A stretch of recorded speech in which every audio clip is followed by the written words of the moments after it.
Everyone knows the easily recognizable army cap, like many other elements of the military uniform, came to the Red Army from abroad. Back in the early 19th century, berets, which were also called bonnets, appeared in some units of the British Army. And in 1848, the Scottish Colonel Alexander MacDonnell, in order to distinguish his regiment from the British Army, decided to fold the bonnet in half. This headdress was called glengarry and became the prototype of the traditional army cap. At the beginning of the 20th century, pilots of the Royal Air Force of Great Britain also wore bonnets, but for safety reasons during the flight, they were required to wear a helmet, while the bonnet was folded in half for convenience and hid under the shoulder strap. After landing, the helmet was removed and the bonnet was put on, but the pilots were too lazy to smooth it out, and it was partially folded in half. A similar headdress was also used in the armies of other states.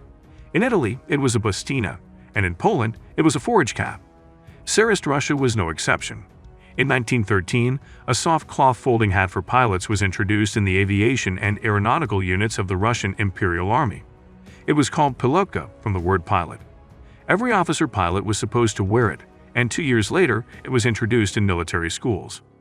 After the Revolution of 1917, they even wanted to abandon the cap as a relic of the Tsarist time. But it was so comfortable that 2 years later, it was worn as a headdress per cadets of military courses, and Budnovka was introduced for the rest of the army personnel. And it was only after the reform of 1934 that the pilot's cap returned to the troops, primarily to aviation units. Since 1935 in the field, the cap was ordered to be worn by the entire command staff, and depending on the type of troops, it had edging of different colors. It is noteworthy that because of its convenience in 1935, the cap also became the main headdress of the field uniform for all branches of the Wehrmacht. The war with Finland helped to identify shortcomings in uniforms, as a result of which regular changes were made in the system of military uniforms.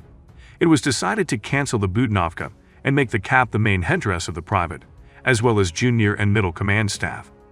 The cap was worn by both men and women, and it was a very comfortable headdress, especially in those conditions when it was necessary to stay in a steel helmet for a long time. It warmed the head and acted as a shock absorber. The cap made wearing a helmet more comfortable. The head did not get tired so quickly. As a result, thanks to its advantages, the cap remained an integral part of the military uniform until the collapse of the Soviet Union.